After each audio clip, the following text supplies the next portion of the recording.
Venons-en à cette violente agression d'un élu à Goriaguet en Gironde.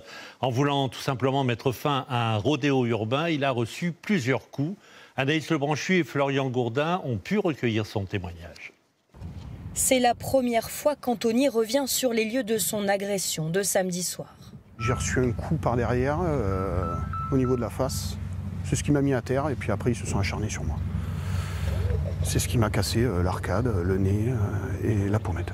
Cet élu d'une commune de 1500 habitants tentait de mettre fin à un rodéo urbain, une fois de plus. Quand je suis arrivé, je me suis bien rendu compte que c'était carrément pas nos gamins, les enfants de la commune, quoi. C'était des enfants d'ailleurs et qui venaient là. Je pense que je les ai gênés clairement sur leur point de deal et puis... parce qu'on le sait, on sait que ça dit, on sait ils sont un peu chez eux, quoi, ici. Les auteurs de l'agression n'ont pas encore été identifiés. Le groupe d'une quinzaine de jeunes, âgés de 15 à 17 ans, était à moto. Voici à quoi ressemble ce type de rassemblement.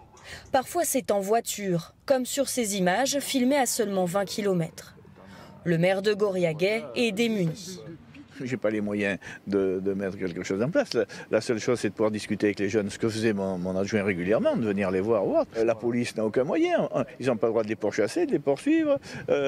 Ils savent qu'ils risquent rien, les jeunes. Ce viticulteur, désormais très inquiet, est le propriétaire du terrain où a eu lieu l'agression et où les rodéos urbains sont fréquents.